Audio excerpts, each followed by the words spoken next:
Alright, hey everyone, welcome to another WRP live play TTRPG session. What is WRP? Well, that's me, Faye, game master and storyteller, and Lachlan, our writer and producer. We are a couple who love sharing stories, so much so that we quit our day jobs, and we created our own company.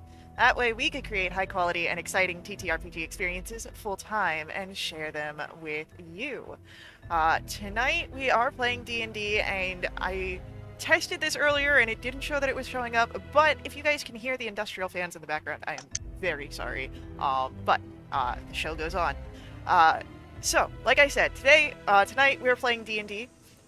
This session features the D&D's Shadow of the Dragon Queen. It is a riveting adventure of courage and valor where our intrepid heroes face unbeatable odds in a cataclysmic war.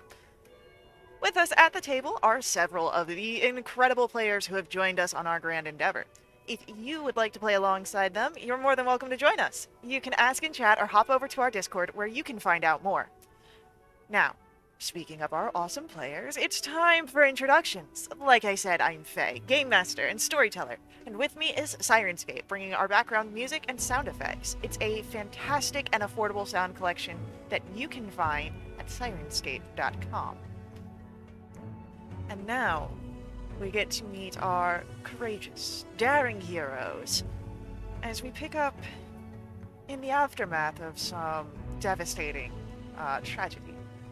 So, let's begin with an introduction from Vass. Hi, I'm Caitlin. I'm playing Vass. He is a devilishly handsome tiefling bard rogue who has found himself accidentally stumbling across the multiverse. This week's fun fact about Vass is he loves cheesecake. That's it. Doesn't. That makes two of us. Do we have to roll for the picky eater? No, that's above table. I don't know Okay. about Rue eating cheesecake. Lovely. We love that. But next up on our introductions, let's meet Hugh. Hi, I'm Stefan. I'm playing Hugh DeVere, a fearless and fierce fencer. His fact today is not so much fun as tragic in that it's topical that Lord Sooth in the old times pretty much massacred his people, and that's why they use a fencing style with a weapons designed to pierce armor. Because of that. So he is very motivated today. Heck yeah. I'm not going to hint that there may or may not be more on that in this session, but let's get on with our introductions and learn about Rue. Alrighty, I am frontboard and I am playing Rhubarb Bafflewander, or Rue, as you can see on the screen. He is a gnomish lunar sorcerer hailing from the island of Sandcrest, more specifically the forests of the island of Sandcrest, kind of from a remote tribe, way to the west of here. I was going to come up with some silly pun around boars again this week, but I couldn't think of anything, so I'll just let you know that Rue does wield two daggers from time to time. He's got them strapped to his belt, and one is made from amber, and he calls it Luna, after Lunatari. And he has one made from jet black ebony that's been tempered, and he calls that one Nua for Nuatari, the dark black moon. Ooh, interesting. We love these little facts. And last but not least, let us get an introduction for Victoria. Hey, I'm Cable. I'm playing Victoria. Victoria is a paladin of Paladine and a Knight of the Rose in the Solamnic Order. Heck yeah. I'm also not going to say if any more of that will be present in tonight's episode. So, I think with our introductions covered, we are ready to dive back into our session. And like it was said before, this is after a tragedy. The Council of Calamon you had found slaughtered. And you had did battle with a figure Knight Caradoc, who had been parading and puppeting the body of Durston Rial, who you had saved. After banishing the ghost of Caradoc out of his body. And some instances of trying to puppet some of your own. But you were successful in a sense. Caradoc vanished. Rial was saved. And you had begun conversating when, out of the corner of a chamber, you swore it was empty moments ago, the blue-skinned elf that you had seen at the Brass Crab has stepped forward. On her face, a look of urgency. Her features are tight. You must hurry on. And she points over to the shattered door at the rear of the chamber. There is a secret beneath this castle, one that the old lord cannot be allowed to possess. Oh, Lord. Rue's gonna point his dagger right at her and ask, "Where did you come from?" You must go. Now. Can I throw a quick insight? Like, Victoria just try to decide if this is a trap or an earnest warning. Yeah, roll for me an insight check. Why should she we hit? trust you? Roll. All right. Do you have inspiration? Doubtful. I lost my character sheet. No, I'm gonna say no. No. Inscrutable elves. Victoria gets an advantage from Chad. Oh, heck yeah. Let's roll that silly of rolls. I mean, it's still miles better. Thank you very much. 13. 13, Sure. you would Thanks. notice Yeah, did you there is fear on the face of this elf. She's not trying to deceive you, and if she is a great actress. There's a timer. You don't know how much time you have left, but this blue-skinned elf is sure that it is running low. We should ask. We can ask questions later, Rue. We need to go. Trust her. It's not about trust. I'm afraid for what might be going on.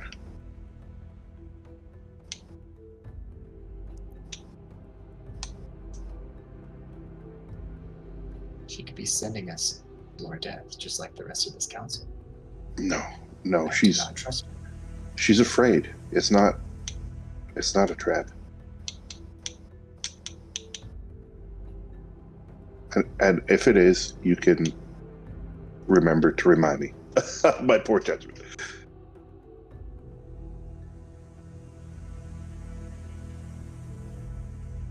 Time grows thin. Do not wait here for trust. The old lord cannot be allowed to possess this. Victoria's totally going to start going. I'm not even listening to the elf.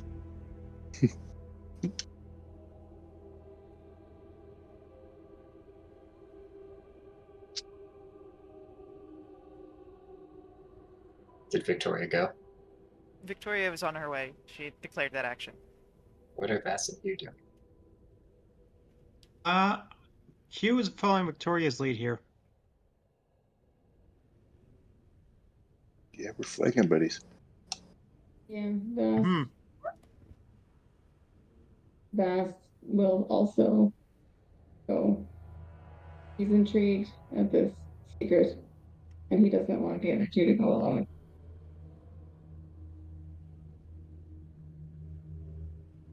Kids always running off into trouble. My gosh.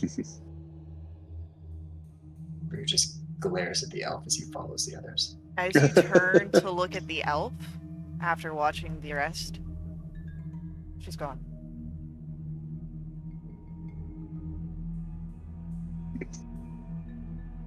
To ask Wayne about this. There's more ghosts here. We find them and we kill them. As many times as it takes.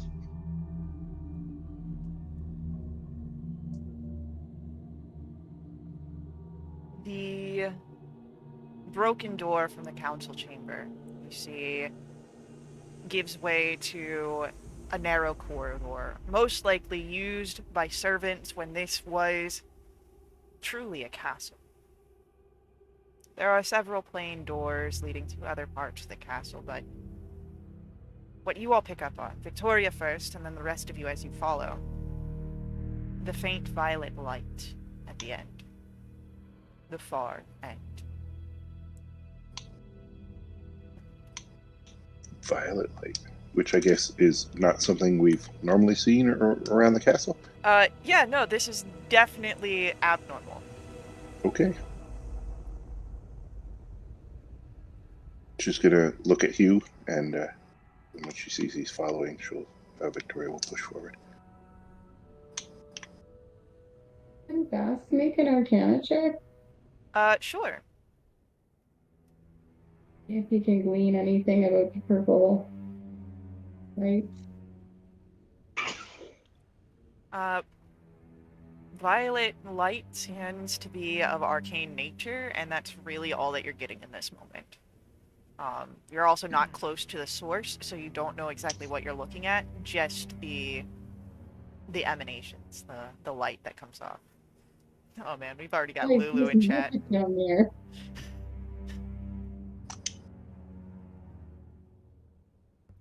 I guess now it can't also be Lulu after the grimace shake and special. Good matching. Yeah.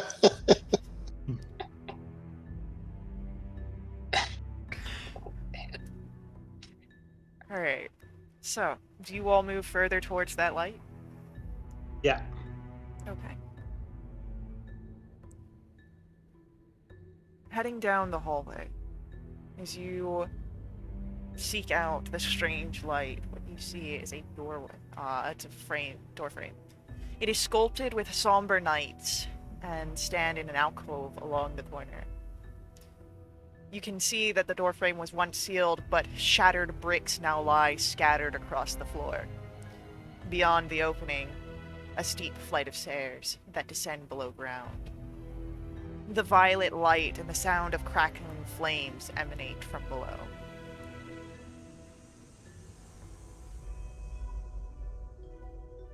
All right. No stopping here.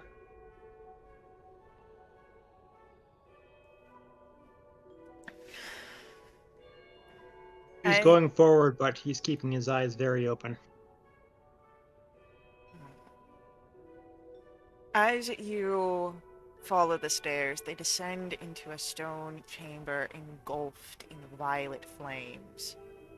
In the fire stand 4 dignified statues of knights of Solamnia. And at the east end of the room lies an antechamber before a stone double door. You see a 5th statue here, depicting a bison-headed warrior. And then... is that... Sorry. And then the flames begin to move. You see that they begin to shape people, images in the fire. A knight of Solamnia waves a group of elf travelers and brings them forward, saving them from ogre raiders. An elven woman falls into the knight's arms. Behind him, the silhouette of a human woman turns, fades away. And with the illusions, the fires turn back to normal flames.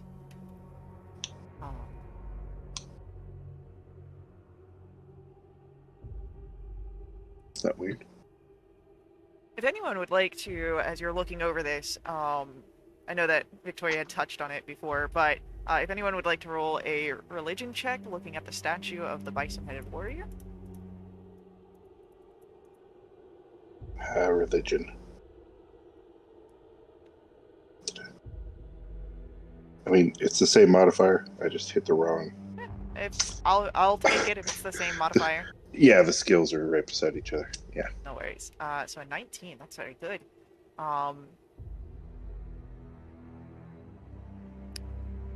You recognize Victoria. This is Kiri Jolith, god of honor and war.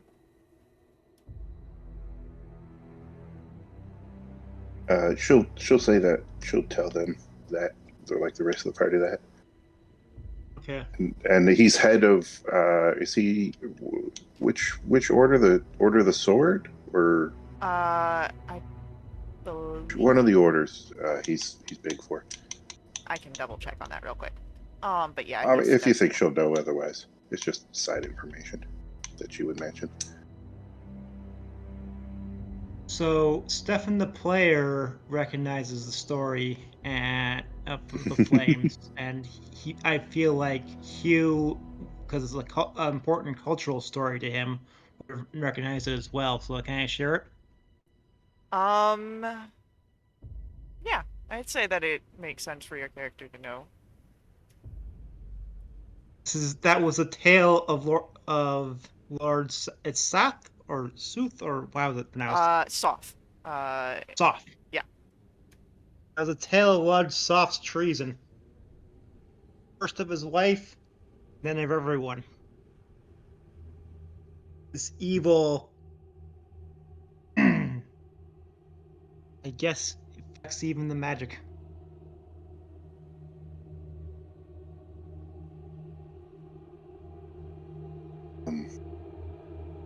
Then we should be even more.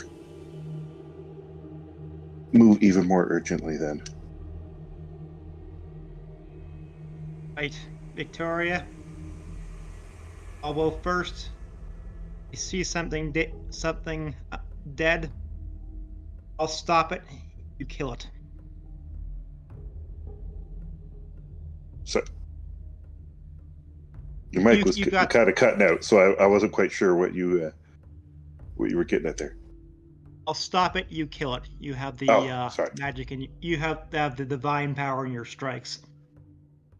I don't know if I can do as much damage, but I can get in their way. A magic sword always helps. Yes. My anger can only do so much.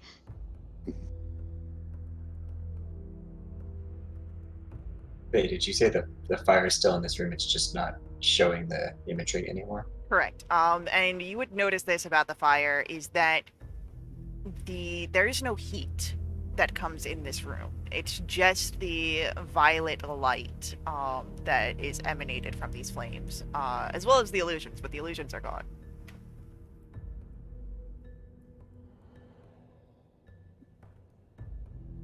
Okay.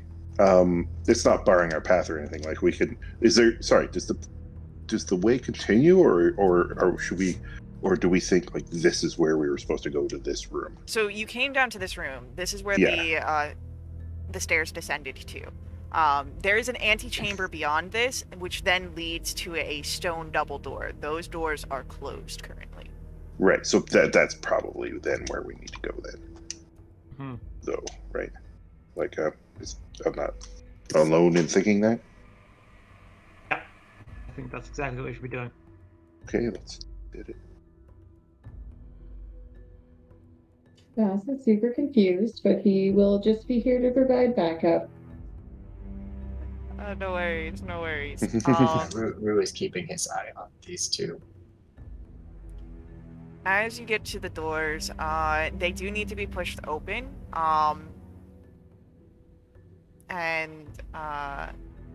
So who would be opening the doors? I assume I am. Yeah. Okay, I just need to check something here real quick. Don't do that. You sound worried. Not worried. Resigned. right.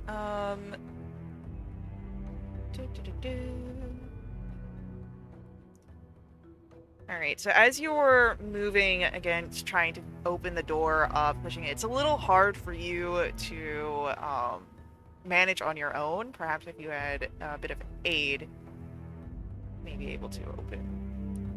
Okay. Okay, so I'm not getting out. This. All right. Can you give me a hand, Hugh? Of course. Leans in with the shield, puts an whole body into it. All right. With the two of you, you are able to open the stone door. It is again a heavy stone, thick and solid. And you would see the long chamber that blazes with violet flame. The walls are lined with alcoves. Within it lie bodies wrapped in yellowed cloth. There, at the end of the hall, a brazier rests. A section of the wall has been smashed to the southwest. You see it creates a crude tunnel through the catacombs beyond. And to the southeast stands a closed stone door. And from the purple flames here, you see the night from the previous vision form into existence, cast out from a group of other knights. And as the scene begins to fade, it shows a wedding between the knight and the elven woman from the previous vision that is then burned.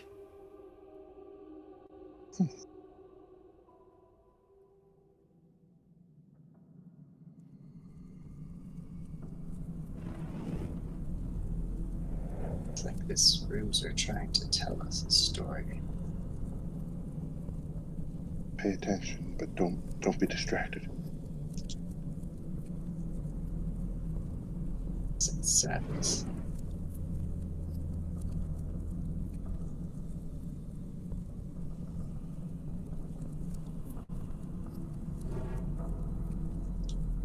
You said there's one closed door and another like hole in the wall?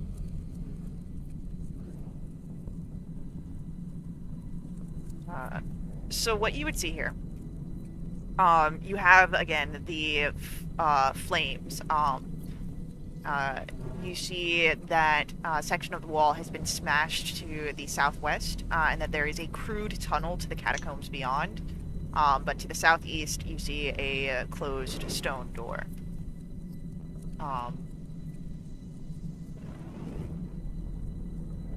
Actually, you wouldn't see the closed door. You just see the alcoves. You have the map. This is, I did send the map to the, what's it called? But you would see that there is the wall smashed, and portions of the tunnel, but you do see that there are alcoves, and it turns down, the brazier at the end.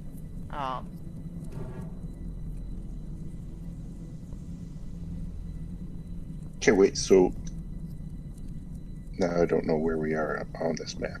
Okay. I see the You- We're in the tunnel northeast section.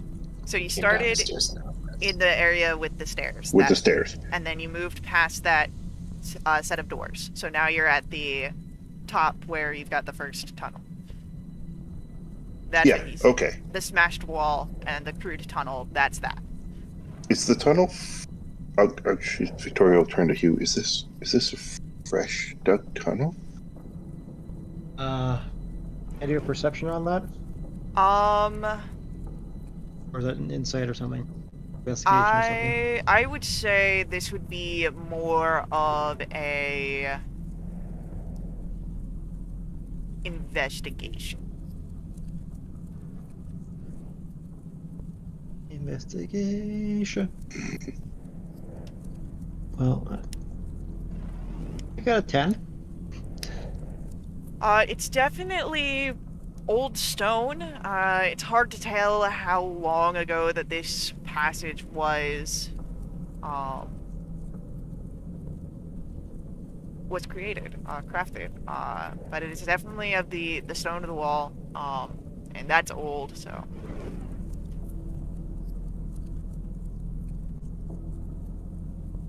Well, I think going the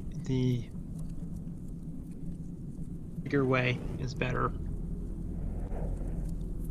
mean, right now we don't know there's a second way, technically. I mean, DM has explained that there's another way to the southeast. I will say that if you guys are moving past, you would see the alcoves. You have the brazier in the distance, and you're able to see that where it turns off, there is a pathway. You don't have to sit there and wait for a loading screen to walk. You can be moving through the story if that is something that you wish to do.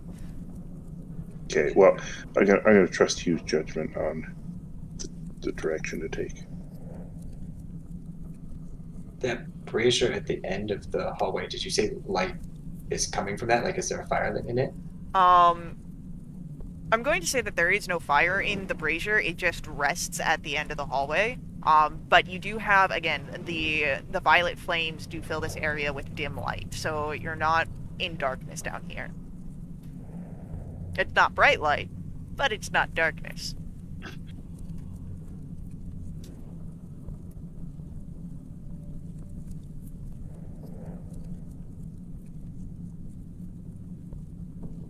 So, you pass by, and you would notice that these bodies, these alcoves, they are forgotten knights of Slomnia that have been buried down here since the time before it was boarded. As you walk past, they have now rusted plate armor and longswords, each in their resting.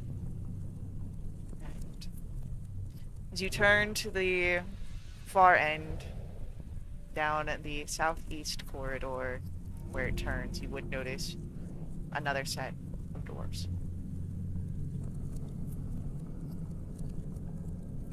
Or a single door, actually, not a set. There is a door here that can be, again, pushed open. Okay, let's get to pushing. Was that the way that he wanted to go, or did he want to go down the first little cave tunnel? I want to say. I want to go this way. Yeah, I want to say that the tunnel was deemed unsafe. Oh, I thought he said he wanted to go like the quick way or whatever. My mistake. No, I think that you were right that they said to move quickly, but I think that's a little unsafe. Let's take our cautions where we can. So as you guys push against the door again, Hugh and Victoria working together, it opens up with ease, and what you see is the violet flames that engulf this room. They dance across the walls. There are faded mosaics of blacksmiths forging gleaming weapons. And as you enter in here, you would see that there is along one of the walls weapons that hang, and the shadows that dance on the walls leap out into the room. They create those figures again. The knight. He receives a vision, a beam of divine light. His wife pleads with him. He dons his armor, mounts his steed, and heads off. That's where the flames disappear. We're in an armory? Somewhat. You have mosaics on the wall of Oh. blacksmiths forming these gleaming weapons. There are weapons that hang on the wall as well. And as you enter in, looking around, you see that as you're looking down the path, two more alcoves, bars sealing them off, and a corridor that continues beyond them. Can we determine anything in these locked alcoves? Yes. Or barred, I should say. So, you see the that these are tombs, and they seem to be honoring Solamnic weaponsmiths.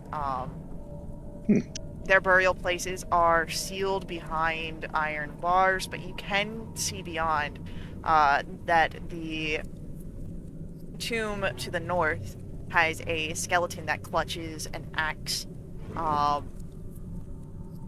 and to the south, there seems to be upon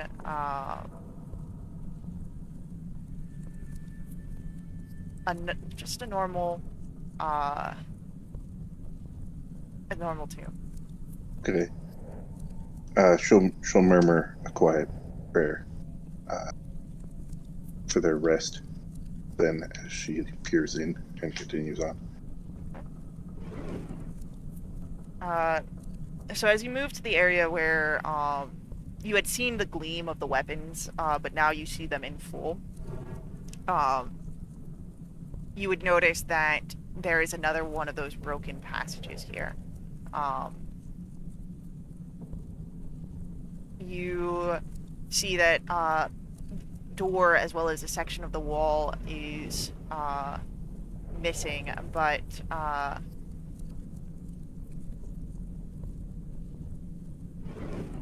go ahead. Anyone who would like to roll either perception or survival here.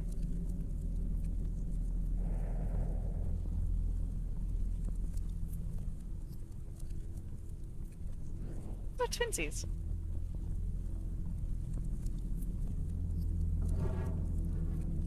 Victoria.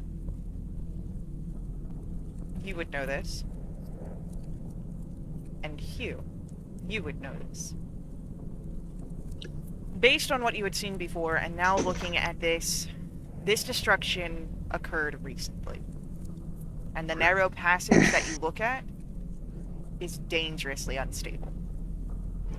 Like the dugout tunnel, or the passage we're going through? The dugout tunnel, the one that the broken passage, where the wall has been made and a passage has been forced. The actual catacombs themselves are still stable. Good call on avoiding that tunnel, Hugh. Mm-hmm. You don't think we should be going through there? It's gonna collapse. I was more thinking I didn't want to be in a place where we couldn't flank something, but...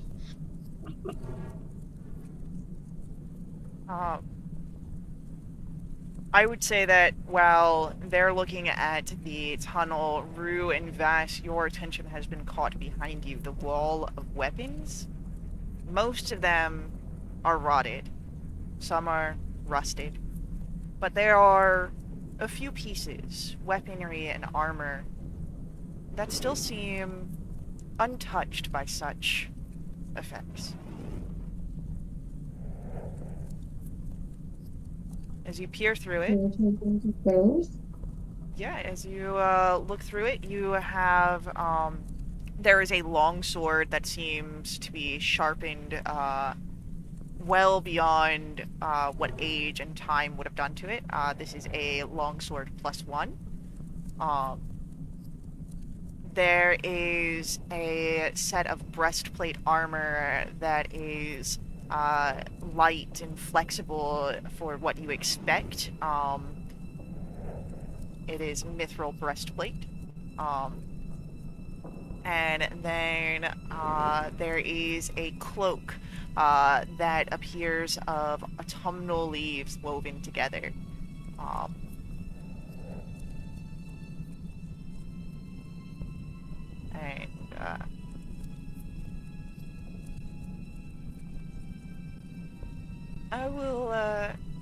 I'll leave this name out there for anyone who might take the cloak.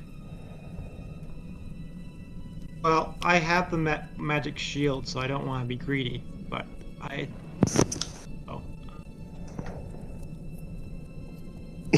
if no one else does, I would think it's for me. I don't even know what half this stuff does. The mithril breastplate just it negates the disadvantage on dex checks for your heavy armors, and it can be worn under normal clothes. It's not as bulky. Rue is definitely drawn to this cloak. I figured Rue would be drawn to the cloak. I mean, it's autumnal leaves, right? It probably totally matches Right. his outfit. It does totally match your vibes going on here. The Technicolor dream coat or whatever. It is very, it has a lot of forest vibes. Again, the cloak looks to be of leaves, and it does require attunement, which is why this is one that I'm leaving a little out there. Guys, can I take this? I don't have any. Go ahead. Matches my outfit. Maybe. Is this still like Solamnic? Well, everything in here is pretty much Solamnic, right? Yes, these are Solamnic. These are armaments of Solamnic knights and their allies. How does I'm the only one that uses a longsword, right? Like above table, asking the other players. Like I know you have a reskinned weapon, Hugh. Yeah. But I don't know Yeah. what you're using. Like I'm what using the a actual rapier. bait. Oh, okay. So you I don't. mean, the thing I reskinned it to closely resembles a longsword, but so I'd be a DM ruling on whether or not I can maybe get this one modified to be +1 rapier for me or not. I'm going to say no. This is a longsword. But there is, of course, ability for you to get a +1 rapier in the future. We can work on that. Okay. So Um, if fast, yeah. sorry, I just want to. Is breastplate heavy armor? No, breastplate I Medium believe armor. is medium, but it does Medium armor. does have the disadvantage, I believe. I can't remember for sure, but it is It medium. actually doesn't. Oh, it doesn't. So I'm wondering what's even the point of a breastplate being mithril? If it was half plate, it would make sense. But It's because it can be worn under normal clothes. Most armor Okay. can't. That's typically the because while mithril does have the bonuses of the disadvantage, it's more for the stealth and the flexibility of it. It's strength, but also light and durable. You can go all Frodo Baggins with it. Exactly. All right, well- one of us should grab that then. Ask for Hugh. It's the Like, stealth armor. If no one minds, I would like to take that longsword. I would rather wield a weapon of my order. Yeah, go ahead. I guess she'll stow the dragon army longsword tied to her pack or whatever. Okay, yeah, totally. But you can add the +1 longsword to your equipment. And then I will message Rue about what he gets. And I put it on, but it just doesn't take effect because Right. attunement. Right, so you can have it, you just don't have the benefits yet. Well, I mean, other than a dope ass looks, but does that count as one of my swears? I would, yes. It's worth it.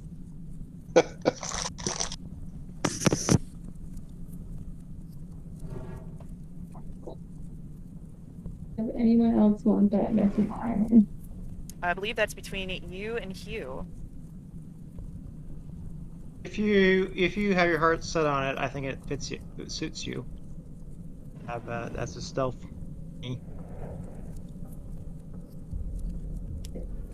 Flavor-wise, fits the character really well. If you want it for whatever reason, you can talk about it. We're gonna take it anyway. Yeah, so you guys take it, and it's always able to figure out who it goes to. As you are able to divvy this up, the path continues into the next corridor beyond this. There is no door, and as you walk through, you see mosaics here, knights riding armored stallions, covering the walls, and are limbed in the violet flames. You see at the entrance of the smashed stone here, the tunnel that leads back to the catacomb entrance. You see at the end of the room a statue of a rearing horse and what looks to be 2 stone doors that lead south. And the flames again jump, moving to fill the room with illusions. The knight encounters that you see that the knight encounters the attendants of the elf woman from the first vision. You see that they taunt him. They point back the way he came. The knight slays them and turns back to his home, rage upon his face as the fires consume.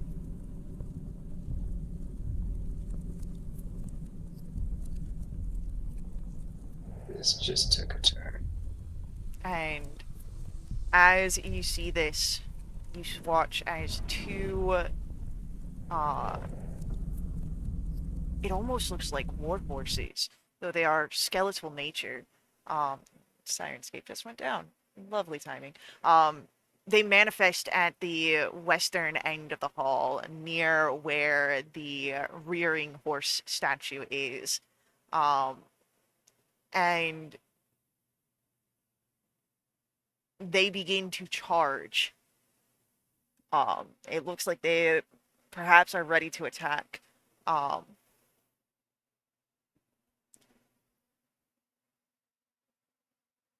What do you do here, if anything?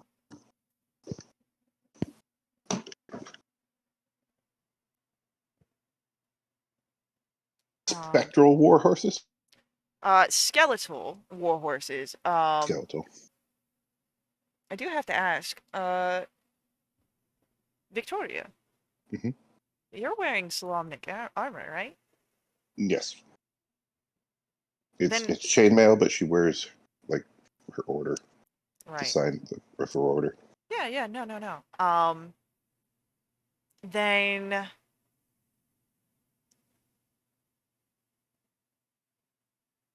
as Stupid horned helmet. Sorry, what? as they begin to charge, suddenly they stop. They stop in front of Victoria and bow before vanishing. That's alright. She looks a little creeped out because I'm sure seeing a skeletal horse bowing, creepy looking. You would notice here the tattered remains of their barding are also Mhm. Solamnic in nature. Mhm. And as the 2 steeds, heroic steeds, find you worthy, they agree to serve you, and you gain a supernatural gift, a charm. 2 charges. What just happened? Pardon my French. As an action, you may expend 1 charge to summon a warhorse wearing plate barding, which serves you for 24 hours before vanishing. Holy crap. And as you see, this charm, I'll say, actually has a physical form. It is a coin, larger than any sort of coin you would use in any sort of trading, but they show heroic horses, similar to the styles that you see on the mosaics around you, full of life and vitality. And one is Zeryev on side, and on the other side, Steelwind. It's almost like a medallion kind of deal. Very much like a medallion. Yeah. Like just appears in her hand. It appears where the skeletal horses bowed. So you're able to pick it up. As this is Okay. now your turn. Oh, okay. She'll pick it up and look at the others in a bit of wonder on her face. Guardians of the tomb. I think we can pass. How did you do that? I didn't do that. Well, they were bowing toward you. I think it was in recognition of what I am as a knight. Well, you're definitely going first from now on. Well, yep, that has been her way. So she will continue forward and maybe slide the medallion into her belt pouch. Certainly.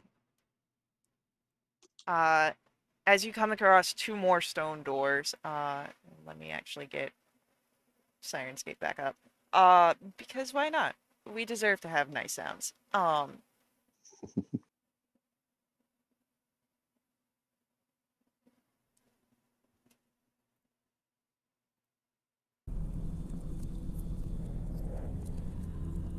As you make your way to the next chamber, you do have another door that you push against, both Hugh and Victoria able to open. There's technically two, but you have one opened, and it leads to the same place you would see with both doors. And as you arrive here, this chamber blazes with violet flames. You see in the middle of the room steps leading up to a sleek marble monument etched with hundreds of lines of texts. Doors lead from this room, of course, to the north, which you've entered from, and to the east, and further into the tombs. And as you enter in here,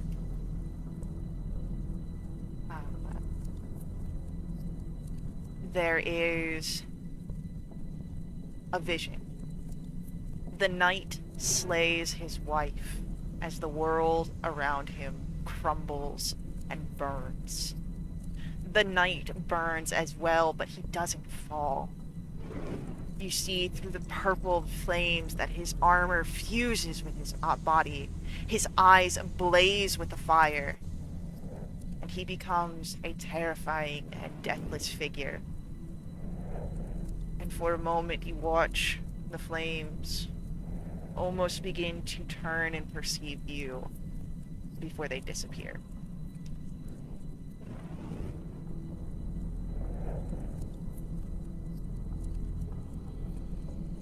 Oh. That's disturbing. You notice that Yeah. kind of. Hugh Light is looks visibly shaken. so pissed that he's pulling out so much fey power that his colors seem kind of distorted to you. Just kind of crackling with energy.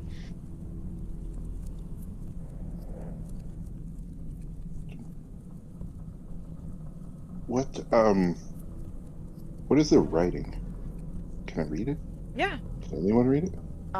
Anyone can read it if you'd like. And as you move up, you're able to see that the monument here, it records the Knights of Salamia who served at Castle Kalaman and died with honor. It's kind of what I expected. You find the names of Knight Vogler and Knight Jandon. Oh, this goes right back to holy crap.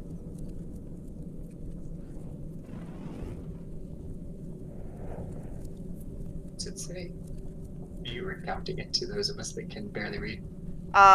So Yeah. yeah, you get the names. There's more names than that, but those are the ones that kind of stick out to you. They're of interest, yeah. So she'll point those out and be like, but I'm slowing us down. We need to get moving.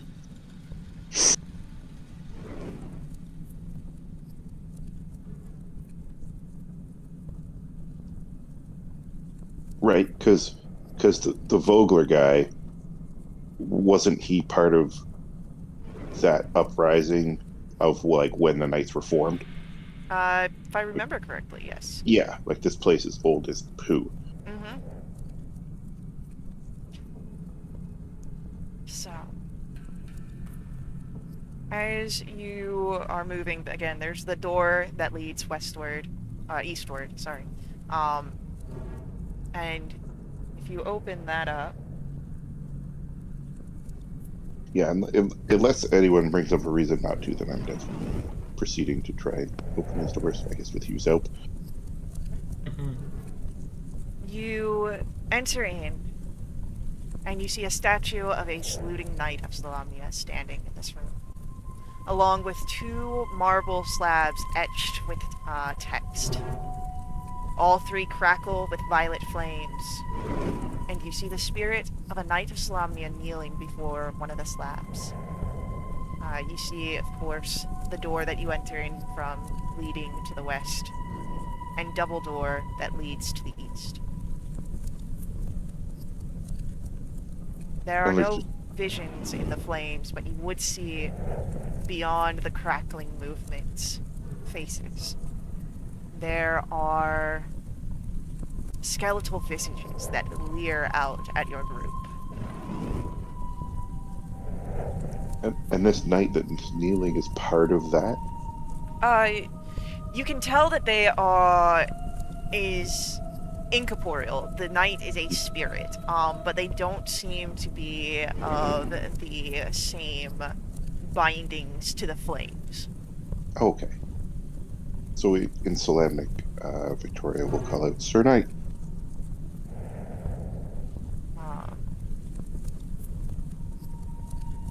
The knight turns, and she looks to you. You can now actually see her visage as she stands.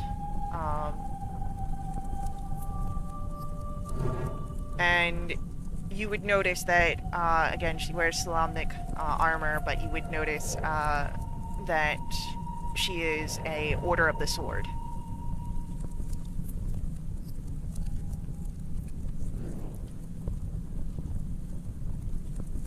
Hail, knight.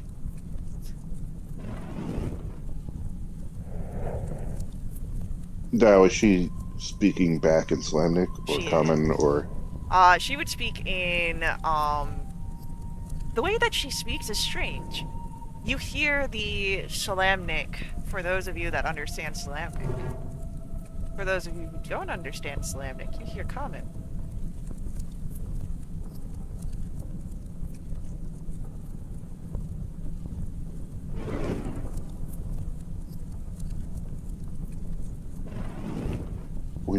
We don't wish to disturb your rest or this tomb, but there's great danger above coming for some prize.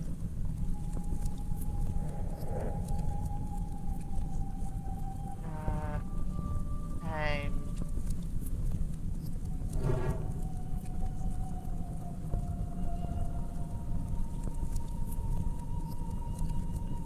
it is a danger here, but I am unaware of the cause. But if you are here for aid, there is things you must know. And as she says that, is where we're gonna take our first ad break.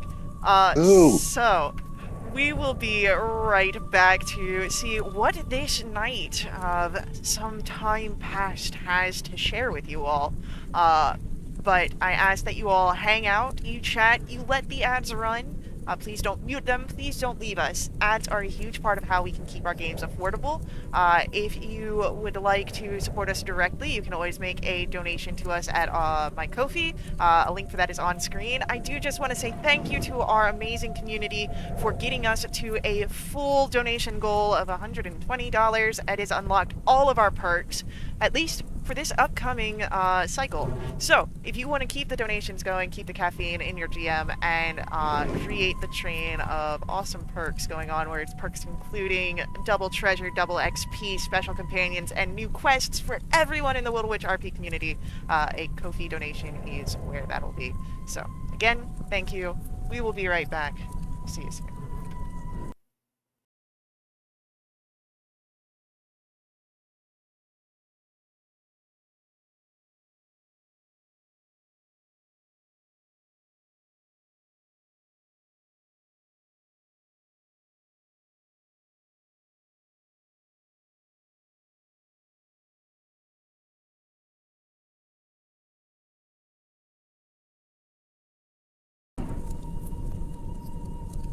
All right, welcome back to our production of the Shadow of the Dragon Queen, but let's not waste too much time. You have interesting things to learn as you have called the attention of this knight, and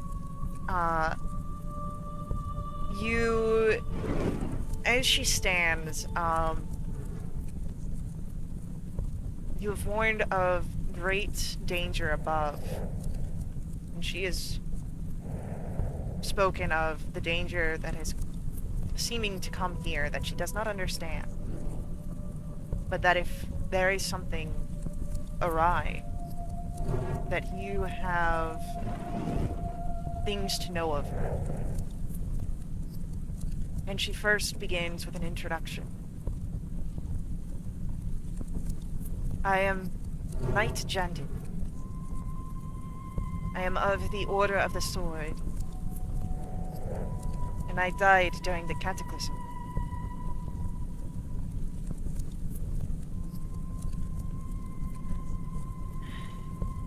And I followed the knight Zanas Sarlamir. I was loyal.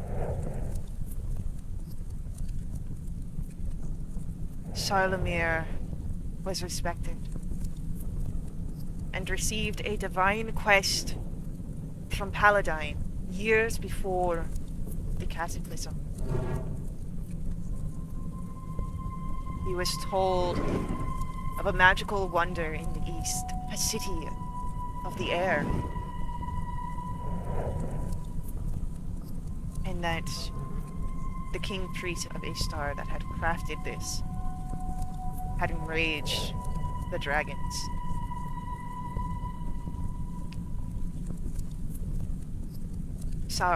Sarlamir was tasked to convince the king priest to return the city to the land. Sarlamir understood his duties and took with him his family's greatest treasure, an ancient Dragonlance. But that was his downfall. The king priest refused to land the city. The dragons refused to leave. And Sarlamir used the Dragonlance to slay the dragon's leader, the golden dragon Karavarix. And it was that dragon's blood. It rusted away in Sarlamir's hand. And Sarlamir was attacked. The city crashed to the ground, and I was one of the few that escaped and brought his body and his cursed weapon back to Calaman.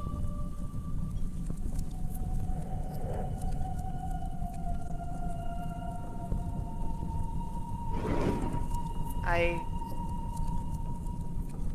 I too am cursed. The truth that I told was not at all the truth. When I returned Arlamir's body, I reported that he had died defending people from rampaging evil dragons. He was entombed a hero. And I carry that regret with me. Sarlamir's disobedience indeed contributed to the gods' disfavor and to the cataclysm. I am complicit in my fellow knight's disgrace.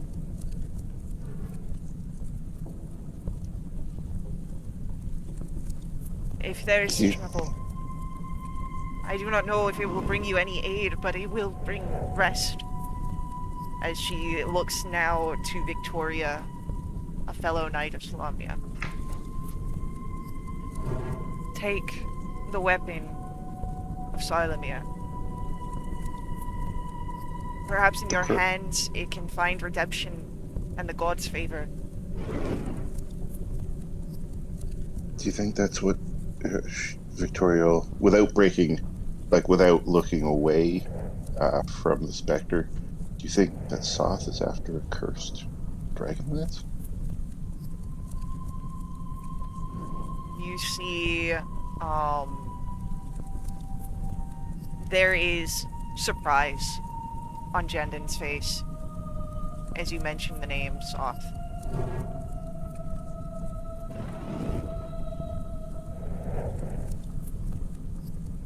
If that is... Perhaps that is why the fires are rampant.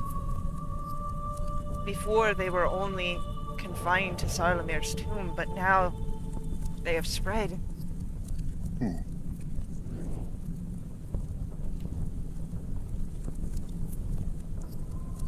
Please, if you can do anything, just... Will taking the lance lay you to rest? If it can perhaps be found and regained honor, find favor of the divines once more, I will feel at ease.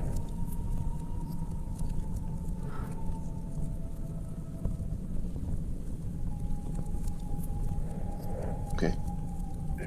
The gods haven't been here for centuries. And that is of my doing. I feel that. But I have hope. It is not much, and I do not deserve it. But it is still there. Victoria's gonna turn her shield so the specter can kind of see it full on, like because it's the edge symbol of Paladine, and say that they're returning, and they are looking on us with benevolence. You see that there is, beyond the fear of surprise of Lord Soth's potential involvement, that as you present the sign of Paladine, as you relay that they are returning, relief. And Knight Jandin closes her eyes, and you see a tear run down her cheek as she fades away. Or I made a ghost cry.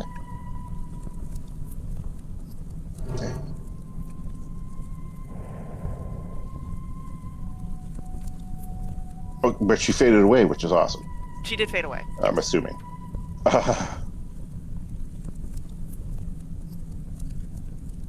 After a moment, Victoria will turn to the others like, I think we're still... should be moving with urgency, right? But she Yes. doesn't seem to be moving. So, you move towards the last door, Well, when you say it like that, or well, the last set of doors. yes. Okay. Once again, between Hugh and Victoria pushing against the door, it opens. You see the violet flames that outline the tomb sets into the walls of this spacious crypt. A heavy stone brazier sits near the room's center. A sarcophagus lies to the north in pieces at the mouth of a crumbling tunnel. A wall to the southeast is similarly broken. Oh. At the far end of the tomb, a flaming dais holds a sarcophagus sculpted with the image of a knight. A life-sized sculpture of a dead dragon impaled with a spear curls around the sarcophagus. But something... Life size. Life-size. Oh my. But something within the sarcophagus moves, slamming against the lid as the unnatural flames of the dais blaze with wild intensity. The violet flames waver, forming ominous images once more. The terrifying knight from the last vision steps through the wall. He approaches the brazier at the room's center, above which roils a flaming orb. The knight holds up a scepter, sculpted with screaming faces. Once touched to the ball of flame, the scepter ignites, and the orb vanishes. The knight admires the flaming scepter, points at the ornate tomb and the statue at the end of the room. Both burst into flames that spread throughout the crypt. And then the figure moves to the south wall and vanishes.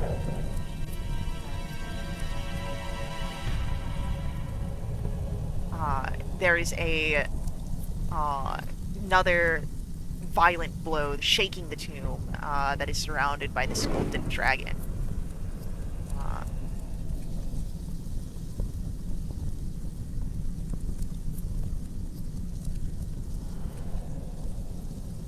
So maybe he already got his prize? Who knows? Victoria's eyes are locked on the tomb. What's that?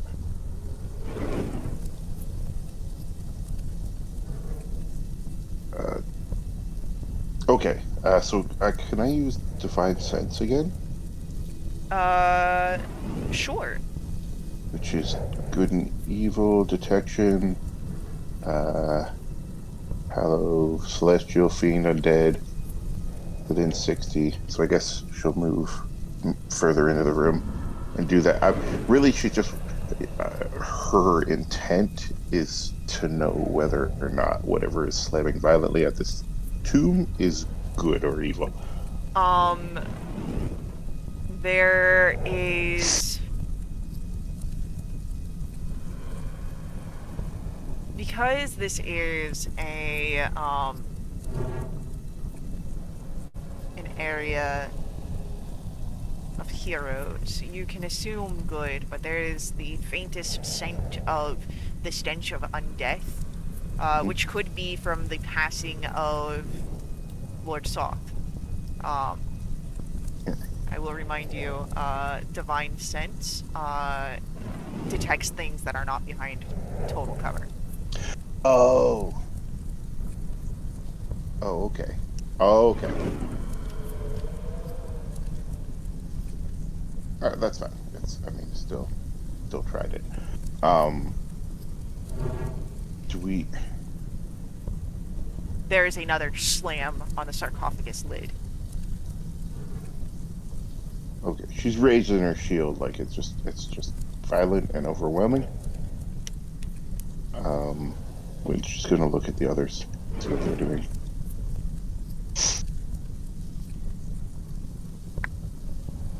Oh, Rue's watching you, making sure that nothing's coming to get you.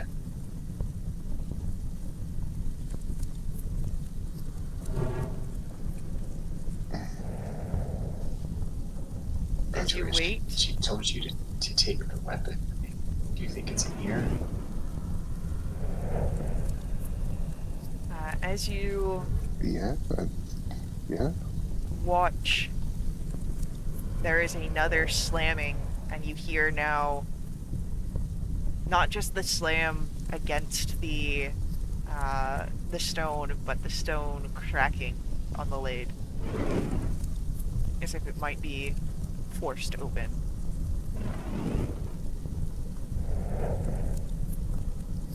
Yeah. I mean, I guess she's got to wait and see, unless anyone else has a better idea.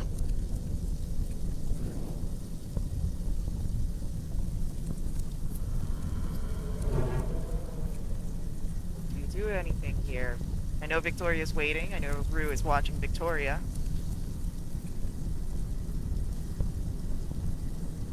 Vass's eyes are fixated on the sarcophagus, and he's just trying to brace himself for what might happen of it.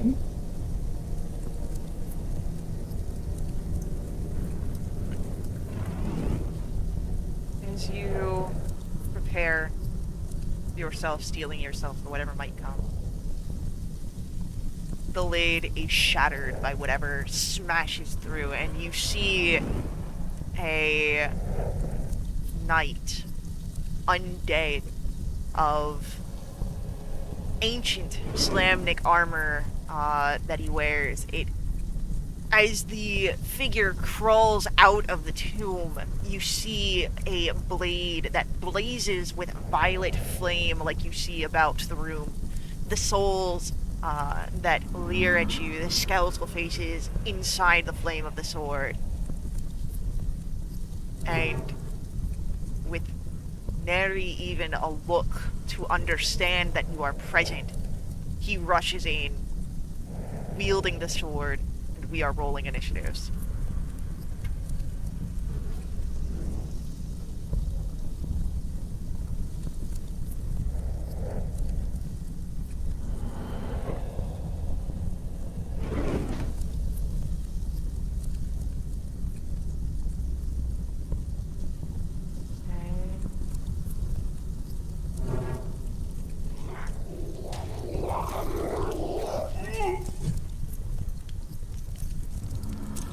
Let's get some battle going on here.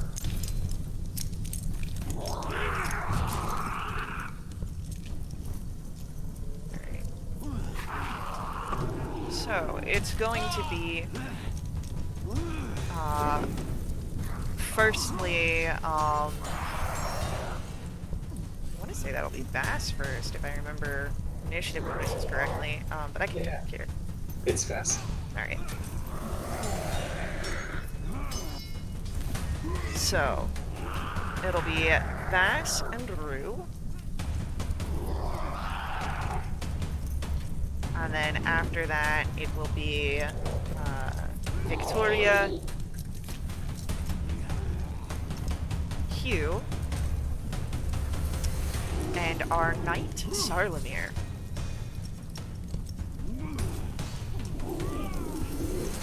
So, Vass, you are the first to act here. The undead knight of ages past.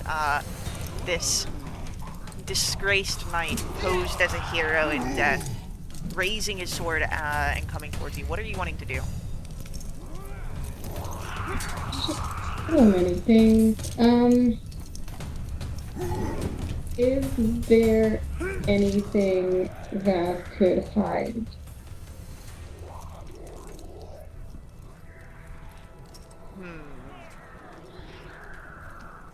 Not quite where you're standing. Actually, wait, let me double check the map.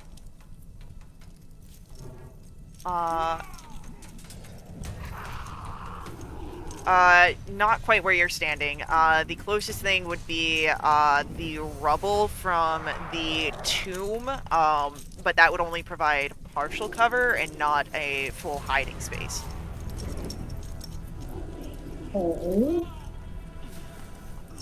Well.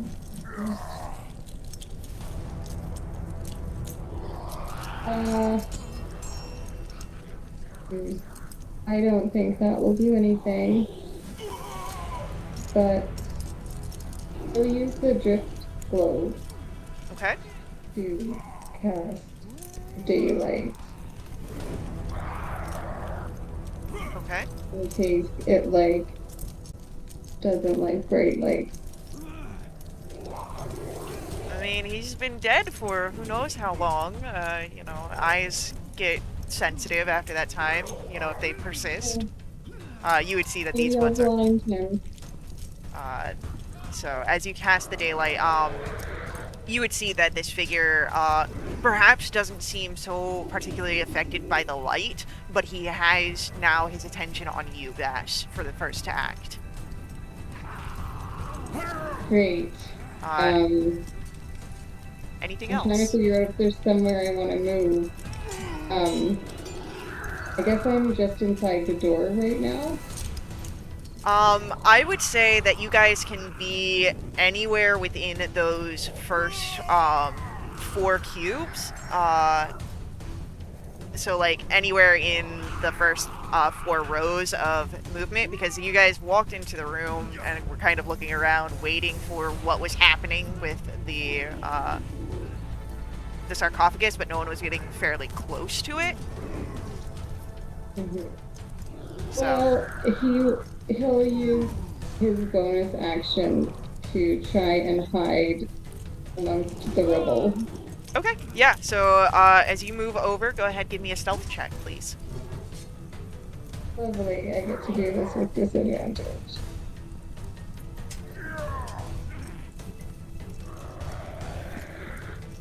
Okay. Okay. You feel hidden. Let's hope that you are hidden. Fingers crossed. That's it for me. Rue, we come to your turn. What would you like to do?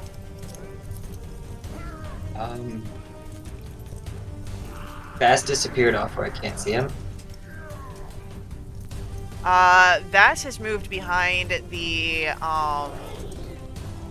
Rubble. rubble, and you're not seeing Vass easily.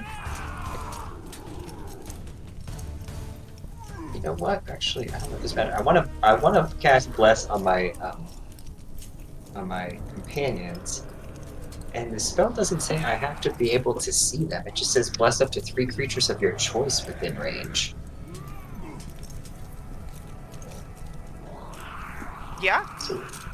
So I would probably move kind of toward where I saw Vast disappear, like maybe kind of north up near the first non-destroyed tomb or sarcophagus, and channel some Fey energy to cast Bless on Hugh and Victoria and Bass. I choose you. Alright. So, let me just mark that bless on my notes. Me too. Thank you for reminding me. And anything else from Rhubarb? Let's see. Bonus actions. I don't think we have a lot to do, and I don't want to use any sorcery points right now, so dope. I'll stand there and look dope. Alright, as you stand there looking dope, Victoria, we come to your turn. Okay. Now he was named, right, by the ghost outside? Yes. Okay. So, and what was the name? Sarlamir. Sarlamir. Okay, so Victoria will call it, Sarlamir, hold your rage. Okay. Are And you then, using your action to do that? Or just calling that out? like, I can call that out and still do something, right? Right, I I'm just... can talk and still do something. Right. If you're wanting to make a check, like a persuasion check, then it becomes your action, but if you're just calling that out, that's totally fine. Did he actually attack someone? Not yet. Oh. Okay, so then I'll hold my action in that if he gets to within 5 feet of me, I'll attack him. Okay. So, as you call out his name, the skeletal visage of that was looking towards where Vass had hidden, hoping perhaps to catch a glimpse, is now solely on you, Victoria. And let me just provide you guys a visual of what you're looking at. Just so that way you guys understand how dope it is. You... Oh man. Yeah. Okay. Man. Now, if player me had been looking at that, I would have just smashed it. Yeah. So that is what you're seeing, and those burning flames of the violet fire of the cataclysm are looking at you, Victoria. You can feel the attention is unwavering. And you hold your action, and as you wait, it is Hugh, your turn. Well, Q took one look at that and thought it was bad news. He sees an armored death thing. And, like, that's the thing, what I'm here to kill. So, Hunter's Mark in charge.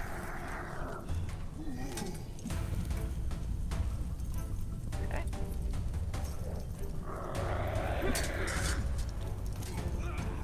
So, 9 plus... I'm guessing a 11 doesn't hit. Unfortunately, the 11 does not hit. I'm gonna guess that a 25 hits though. Yeah, a 25 Nice. would 100% hit.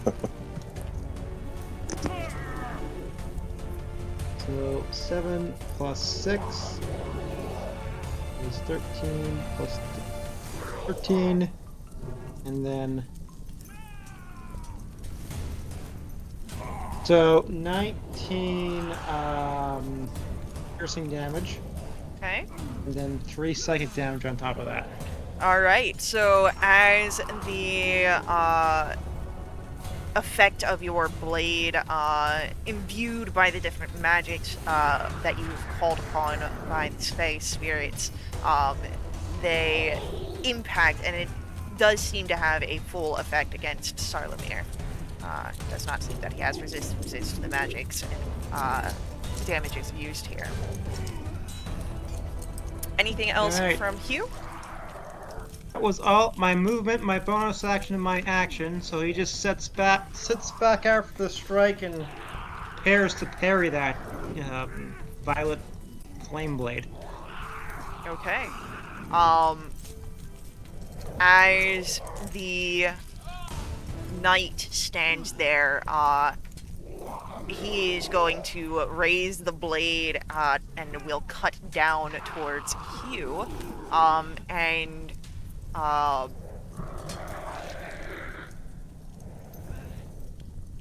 By the proclamation of Lord Soth, I will slay all who oppose the Lord. And he makes his attack.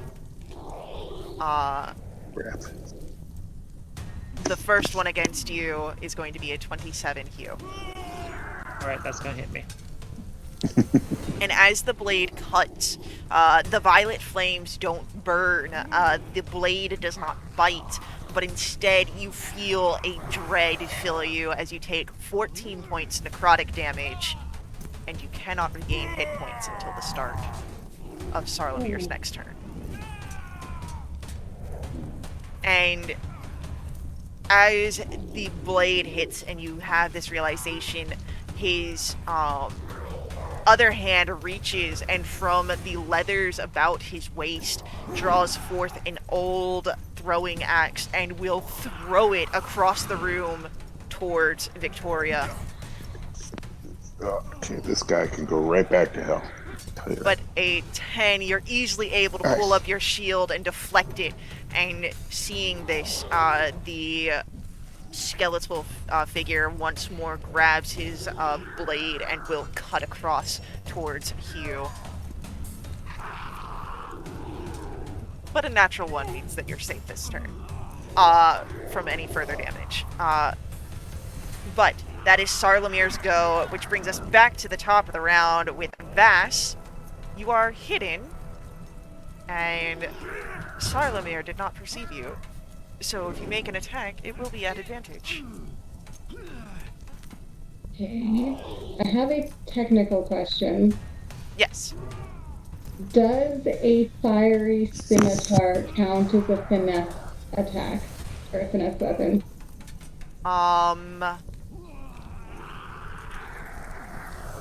Like from your Or flame blade? flame blade? Let me double check that real quick. I'm just trying to decide what I'm gonna do. I want to get sneak attack damage. It has to be from a finesse or a ranged weapon. I think Flame Blade, the spell, actually references a scimitar. It does. It is similar in size and shape to a scimitar. I would say that if it is referencing a scimitar, if a scimitar itself says finesse, then yes. But you know what? I have scimitar because of something else, so I don't think that is. No, it's melee. Never mind. Oops. Finesse. That being said, I think Vass will just throw some daggers. So let's try this one with advantage.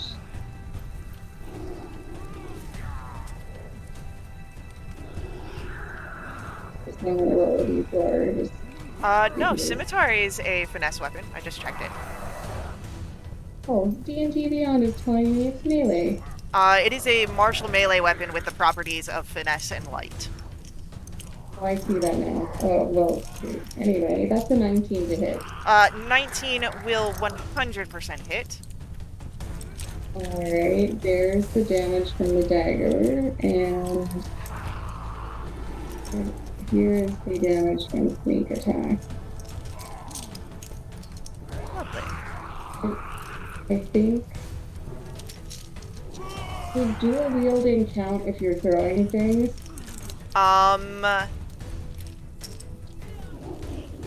I know that the two weapon attack, like the two weapon fighting style, will allow it if you have two light weapons. One is a thrown property. Yeah, I think that I have that. Everyone has that. There's whatever allows me to attack with my offhand and still have my bonuses. Yeah, that's the two weapon fighting. Is if you have two light weapons in your hands, you can use your bonus action to make a second attack. The dual wielder special stuff just allows you to like better draw weaponry and better damage outputs. Okay, well then, I guess with my bonus action I'll throw the other dagger. Hell yeah.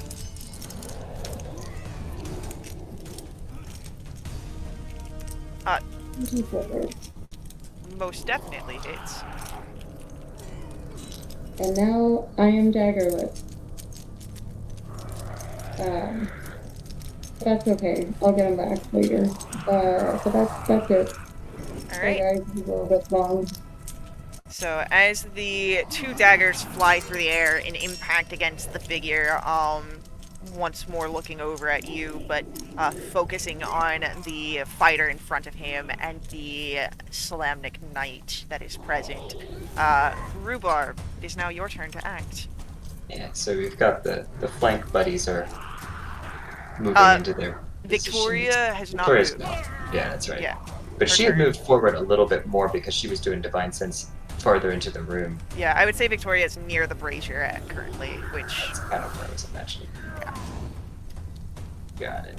I mean, I'm a spellcaster. I feel like I need to cast some sort of spell at this guy. Let's call down the light of Lunatari and send a guiding bolt his way. See if we can augment some of our allies' attacks. Okay. Oh, that's an 11. Unfortunately, the 11 will miss.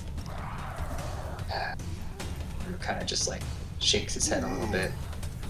tries to keep maintaining his concentration on his bless and just hopes that his allies can do better than he can do. So as the beam of red moonlight crashes beyond and against this sarcophagus,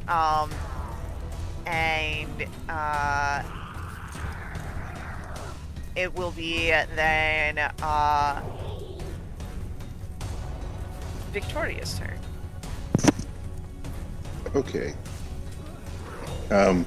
So yeah, she'll run up and get in a flank with Hugh. Am I muted? What's going on here? No, you're moving up to flank with you. Oh, okay. All right. And then, as a bonus action, I was just going to call out, let's dispatch this lapdog of sauce and give Hugh 1d8 plus 6 temporary hit points. So 9. And then that was a bonus action, so she'll strike at this guy. She'll use precise strike, slammic strike. Where are we here? So she can roll with advantage on the first one. Boo! Does a 19 hit? A 19 will hit. Oh, nice. So that one's 10 damage. And the Alright. second attack. You. 16. Does a 16 hit? I will remind you, you have bless. I missed that. Is that 1d4? 1d4 gets added. Oh. That'll hit. So I guess a 20 hits, yep. For another 8 points. Lovely. And that's it for me. Okay. Which I guess was advantage anyway because I flanked. This is Why true. did I do that? Okay. So as you move into the flank and you take these swings, Charlemagne's body does seem to rack with the impacts. He's taking damage, and Hugh, we come to your turn. Sorry. Oh, That first hit, because I used precise strike, was supposed to have an additional d8 damage. Can I add that? yeah, roll. And a 5. All right, lovely. Charlemagne's still standing. Yeah. Hugh, we come to your turn. What would you like to do? I will remind you, you are in a flank and you have bless. Alright, well, I'm going to deliver the beat down this guy so righteously deserves. So the first one's going to be a crit. Hell yeah. There we go. And adding on that, does a... sorry, with the Hunter's Mark and Dreadful Strikes, how do they interact with the crit? They also, so anything in your dice pool, so Hunter's Mark, Dreadful Strike, anything in your dice pool gets the max out and then the roll. Okay. So... max and then roll? Heck, yeah. Max and a roll. Yeah. Okay, so I should just roll 1 then. Yeah, it'll be fine. I can always do the math. Okay. Well, that was unfortunate for the Hunter's Mark. Okay for the Dreadful Strikes.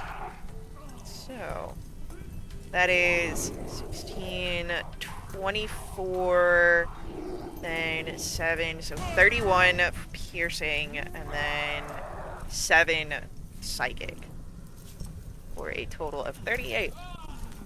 Alright. I think I at least chipped his skull or something there. Yeah, there's definitely a heavy wound that has come through, but this figure still stands. So, does a 20 hit? A 20 will hit. Okay.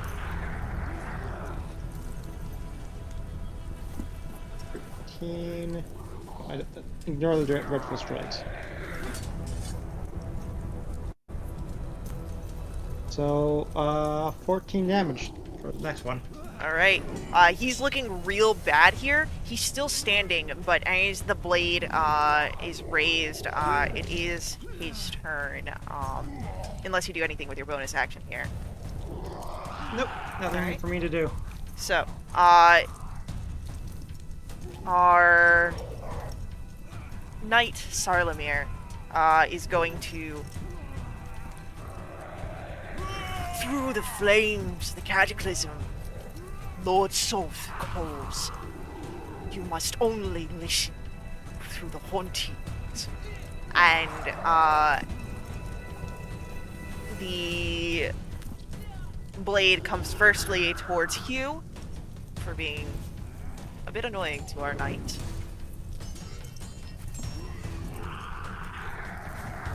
With a 25. That's gonna be a hit.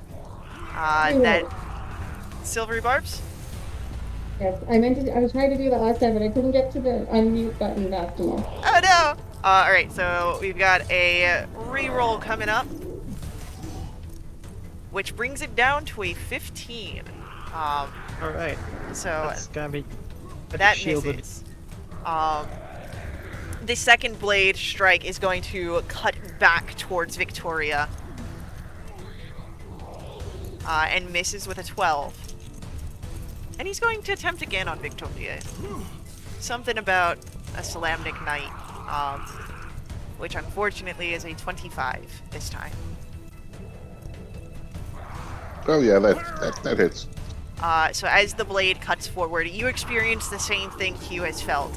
The purple flames do not burn, and the blade does not bite in the way that you expect, but you feel the almost lingering curse of that haunts these flames as you take 16 points of necrotic damage, and that chills you to your soul, and you cannot regain hit points until the start of Sarlamir's next turn.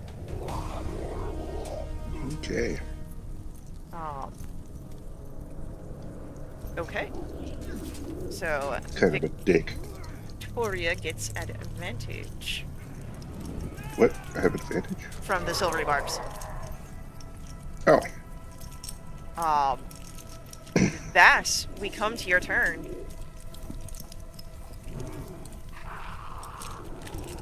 Okay.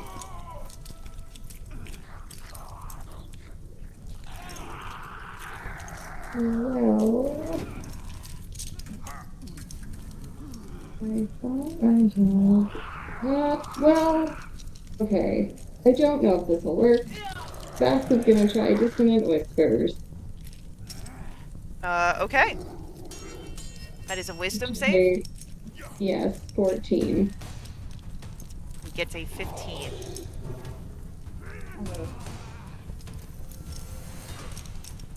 He takes half of 11. Okay. Okay. The figure is starting to almost delilt and fall apart. It is looking very rough. Still on 2 feet. Does not run. Anything else from Vass? No, he's happy with that, I guess. Okay. Rhubarb, what would you like to do? We're gonna try something just a smidge different, and Rhubarb's kind of mutter a small curse under his breath at this undead figure and cast a Mind Sliver on it. I need him to make a DC 14 hit save. Ooh, an intelligence save. That's right. I'm hoping he's not smart because he's not got no brain up in that skull. That is a 10 on his intelligence save. Oh, poor guy, he failed. Hold on, let me click my damage. That's 7 psychic damage, and he subtracts a d4 from his next saving throw before the end of my next turn. Well, as the figure is shunted by the mental energies, you see that the flames of the sword begin to dim from the tip downwards, traveling towards the body. And as the knight begins to fall apart, the armor cracking as it hits the ground. There is flames around the head, those purple cataclysmic flames. I am beckoned north. The northern wastes sort of calls me to the city of lost names. And then the violet flames are gone. City of Lost what? The city of lost names. Oh, okay. All the flames are gone. Along the sword, along the body of Knight Sarlamir, along the walls of the catacomb and tombs. Gone.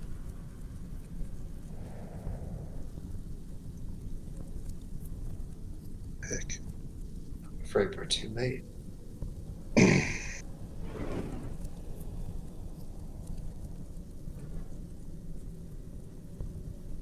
Don't know.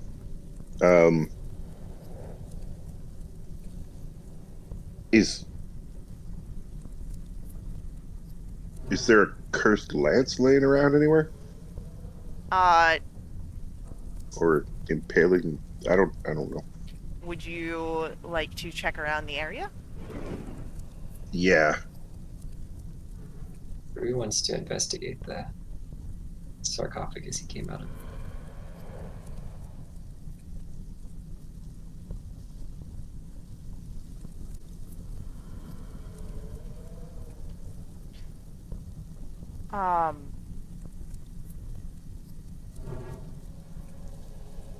Yeah, so as you are no longer bound by initiative, and I guess I should get rid of the purple flames now that they aren't here.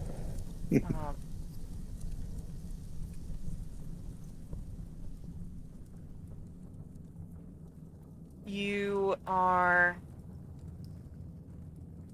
able to move forward and are looking at the tomb.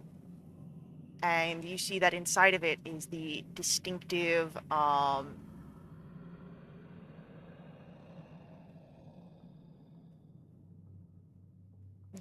head of a rusty spear. And it is all that remains of the Dragonlance that you were told of by Knight Jarden.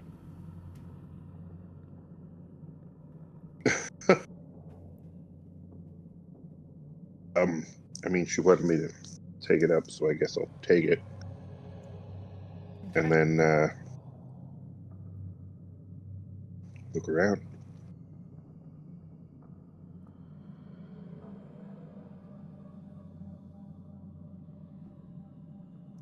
Alright.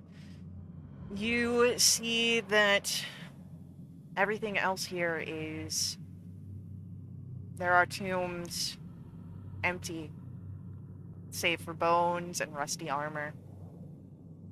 There are the entrances from the tunnels and the exit deeper within.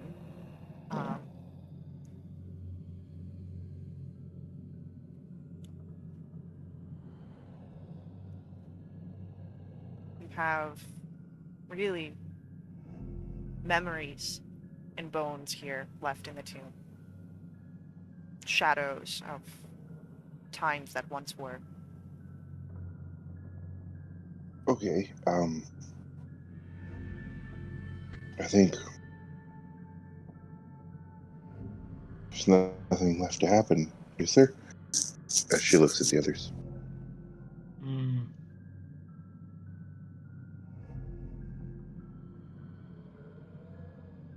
What about to the south? Does the shattered cave to the south look as crumbly and scary as the ones to the north? You see as you move through, you can reach the edge, but it is 80 feet up the sheer cliff that is beneath the walls of Castle Calamon. You see that the paved streets and the rooftops of buildings but there's no sign of Lord Sloth.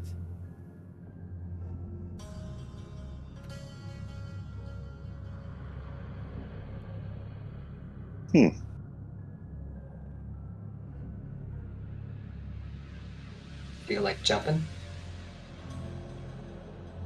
No. It's like when Ispin fell out of the tree. Huh. The worst thing could happen.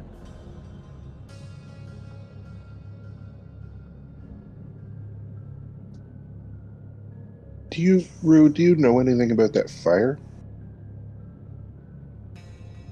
Purple fire?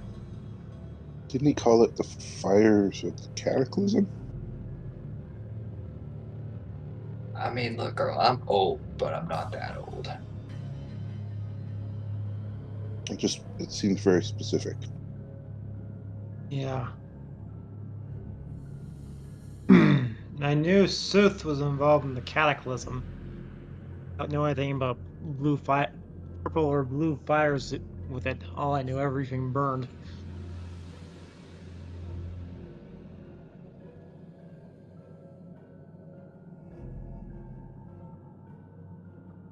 Faye, does any of this story that,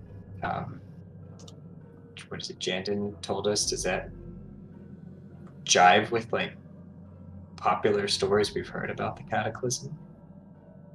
Well, Jandin didn't speak much of the Cataclysm itself, but her part in leading up towards it. You know that the Cataclysm is due to the gods abandoning Kryn. That's right.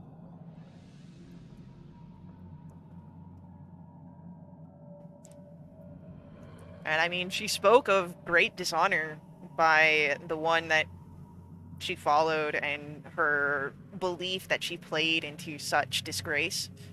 So, whether that's enough to earn the ire of the gods.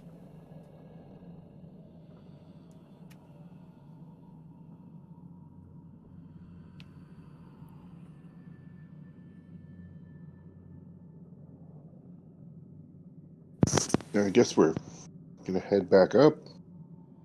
Okay. As you make your way through the catacombs, enough time has passed with your being in the ground that when you emerge, the carnage of God, the carnage of the council room is cleared mostly. oh, what? There are still employees and guards at the castle. It was only the council members that were slaughtered, and probably anyone who was on their way to the council. So, It's a terribly dark thing to say, but this might leave the city in a better position.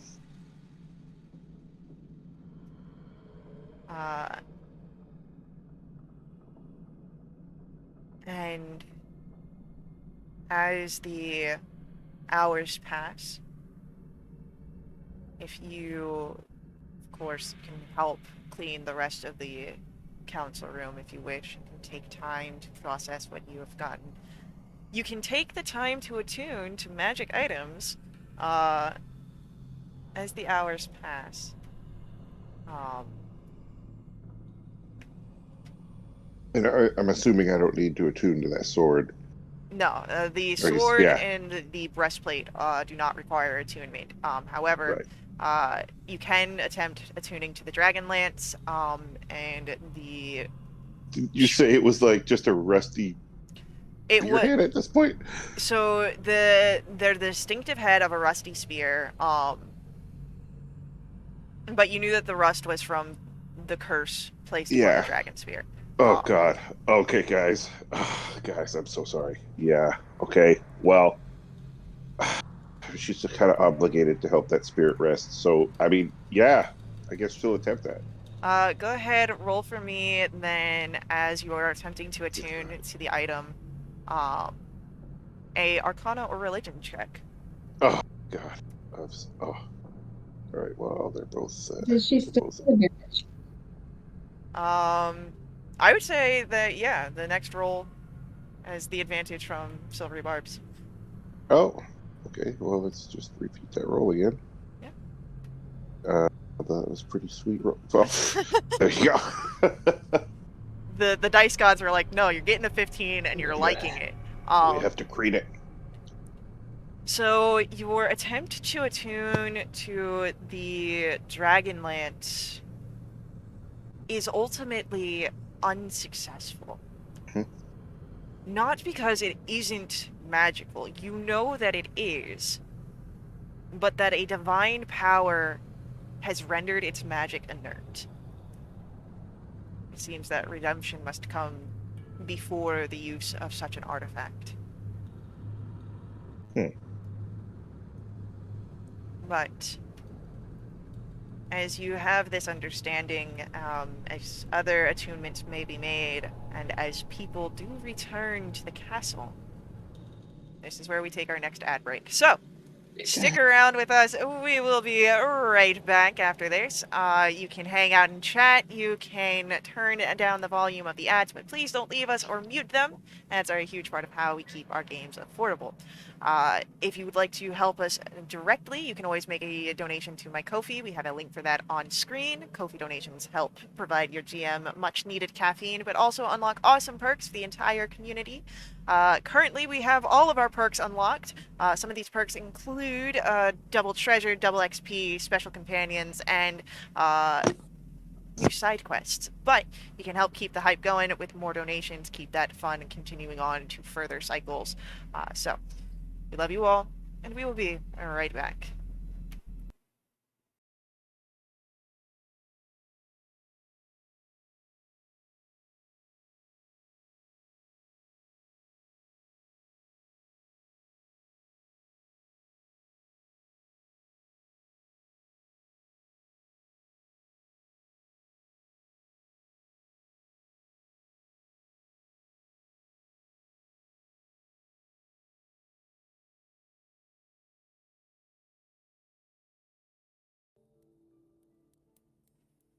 All right. Hey, welcome back.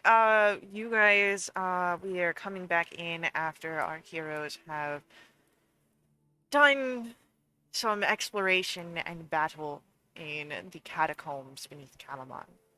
Made some discoveries of the items found there, of the lore and legends uncovered, and have spent some time resting, able to heal some of the wounds.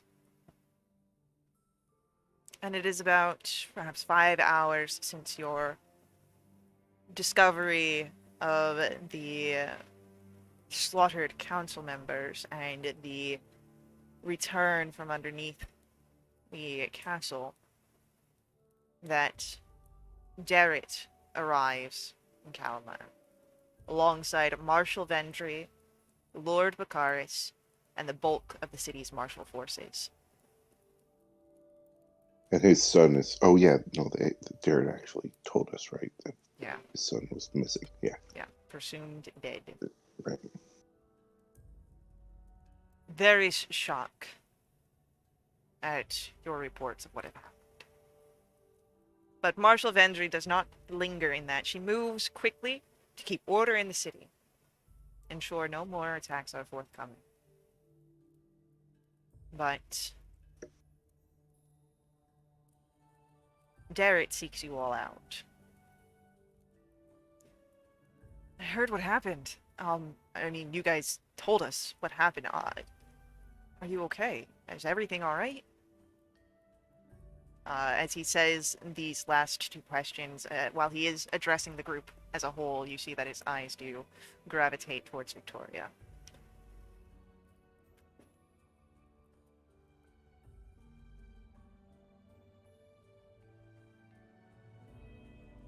We're all going to leave the poor guy in suspense, apparently. I'm not sure if anything is all right now. Well, in what sense? I mean, you can talk to me. We're friends. Did we recount the story of all of this stuff to Derek? I would say that your reports were probably of the more baseline, not super into the details. So Darrett is a little like he knows that you came back, you had the fight with the possessed guard, possessed knight, who is still recovering. He knows that you went down and you fought through the things, but I wouldn't say that these were particularly detailed recounts in the, especially given some present company. Um,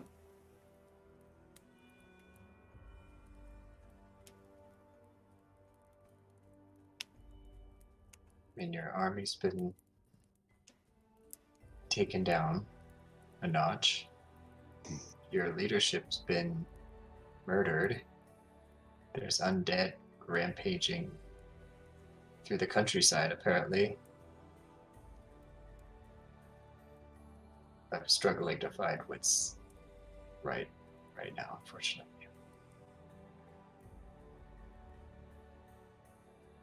no, no, that makes sense. But you're unharmed physically?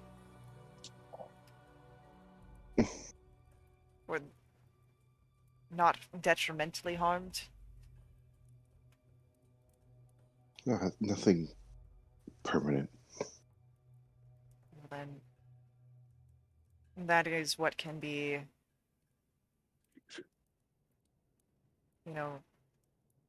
asked for and thanked.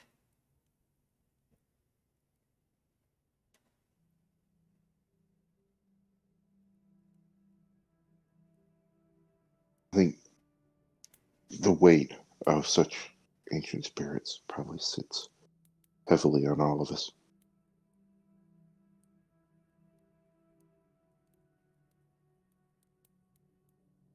There it nods.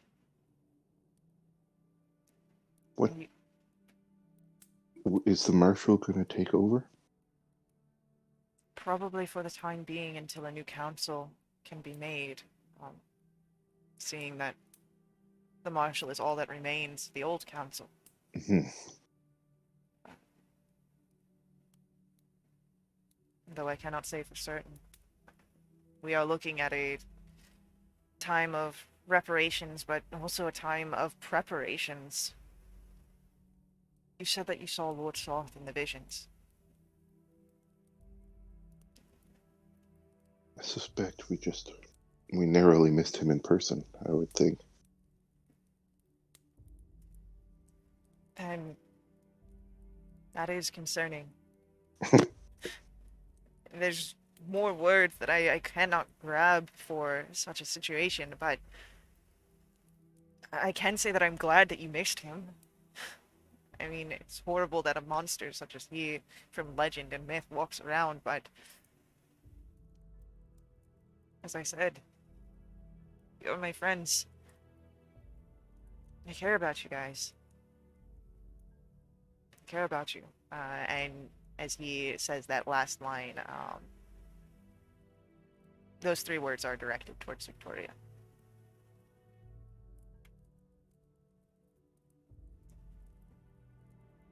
All right, well, she'll go over and like kind of like put her arm around him. Like, thank you. Thank you.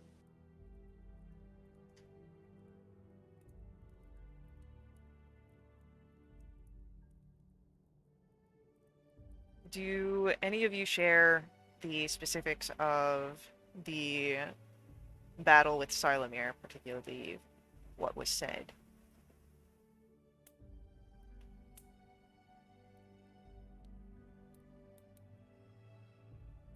I think we probably would have mentioned that when we made the report. Okay, so you mentioned, okay. Then you would notice that even through the concern, and the relief and the myriad of emotions that Darrett is expressing in this moment, there is a look of thoughtfulness. Something is occupying his mind.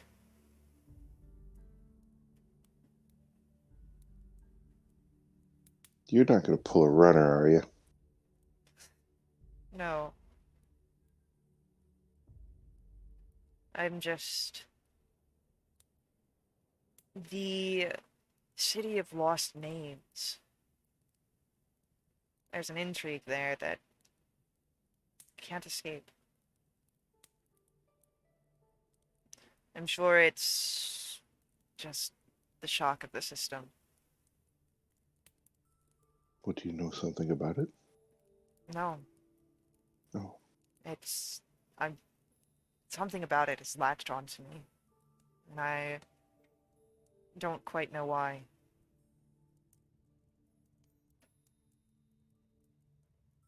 Hmm.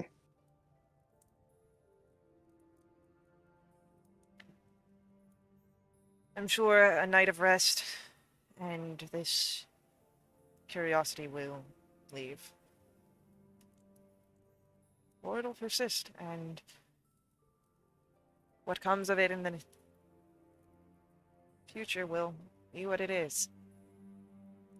But I think that after what you all have experienced, we deserve a night of rest.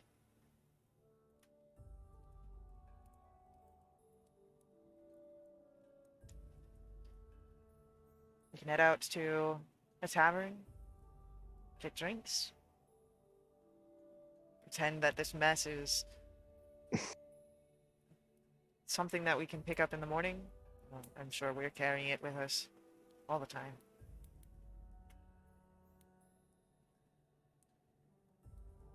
Oh, do we wash? Wow, yeah, because we came right back Yeah, from the road. Like, we've been going. yeah, you guys have been going Oh, along. yeah. You probably are feeling the call of bed as Darren is mentioning rest. I don't think I have it in me to go to a tavern tonight. Unless Fast is. Do you have plans for the night, Fast? Performance My schedule? plans are to crash momentarily. I appreciate the offer of drinks, but I just can't. Darren nods.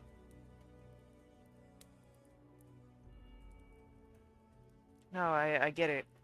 After everything you've gone through, I understand. Are you not feeling some weariness? You were in a battle, I hear. I was. And I also didn't rush back to town to engage in several other battles, as I've heard. Well, It's a day of riding which is weary, but not as the level that you guys are at. and I think we should be a little mad at you about that, because if I'm remembering correctly, pretty sure you made us do it. And if I remember correctly, it was so you could alert the council that we didn't know was slaughtered yet.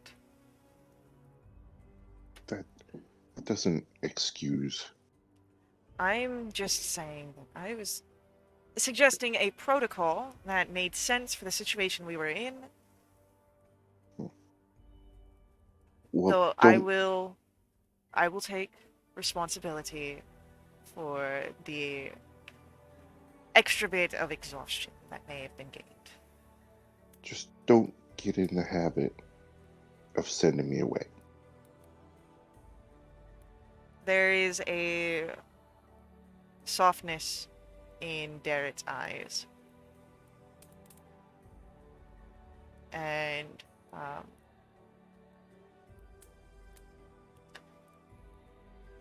I'd never do so if I didn't think that the reason was important enough. Uh-huh.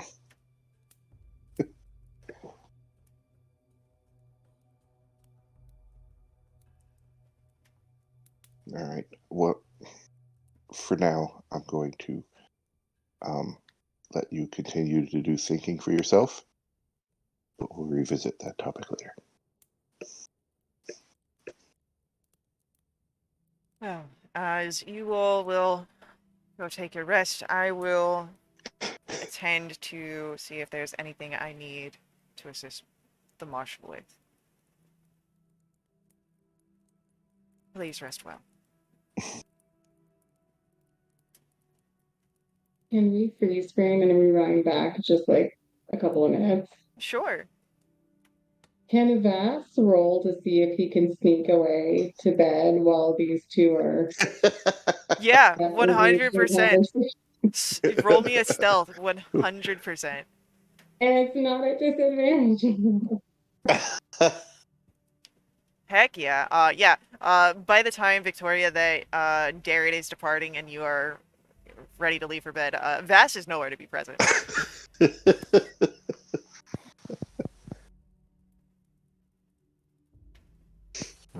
Vass is obviously smarter than Victoria's. So, as you all climb to the 4th floor, where you make your beddings, I'm going to ask, what are your thoughts before you find sleep? What occupies your minds?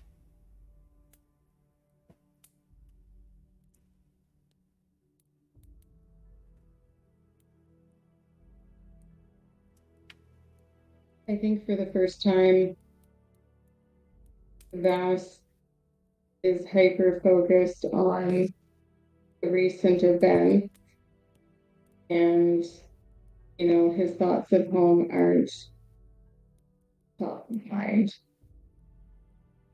That's a very rare occurrence.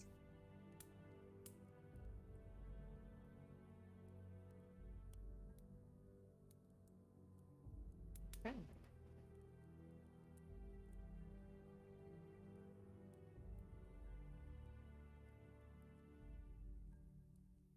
Oh, Victoria is probably bouncing. Some stuff was pretty weighty today, and I think she probably would spare some consideration for. And she doesn't know much about it. She was never the best student about the cataclysm and what exactly was going on with the gods. But then she's also like, oh man, I'm so stupid. Why with the whole she doesn't know what she's doing with this whole Derek situation either. So that she's kind of bouncing back and forth between like her duty and maybe the weight of it, and but also like, hey, I'm just trying to get along here.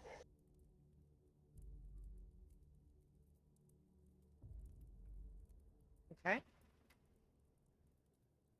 I think it's funny that Cable said balance because I think that's what's kind of going through Rue's mind is balance and the conversations we had about like the gods disappearing with Jandon and the gods making a return where Victoria was talking about Paladine and Rue's experience with Lunatari, and it's kind of sinking in more that as part of the balance there are evil gods as well that are likely also returning, and the sheer magnitude of the power of all of those gods is maybe incomprehensible, but starting to slowly gain like a little bit, just the slightest bit of clarity now as to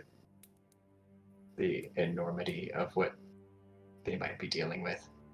So rather than just like a little handheld pair of scales, it's truly massive scales in like literal and figurative sense.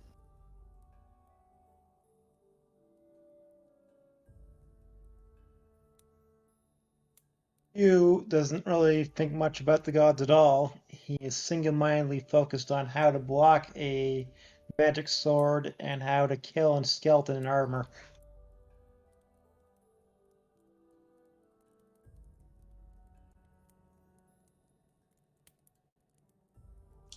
Always going back to the tactics.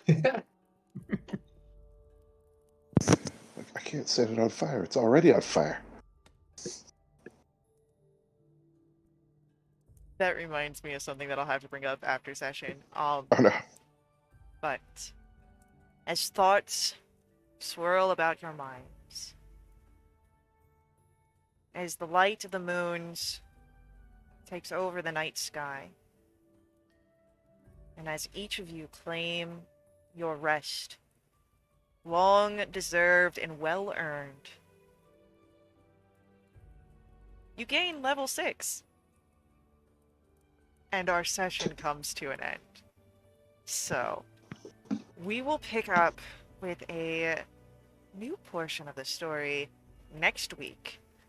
We'll see what awaits our heroes, what awaits Kalama.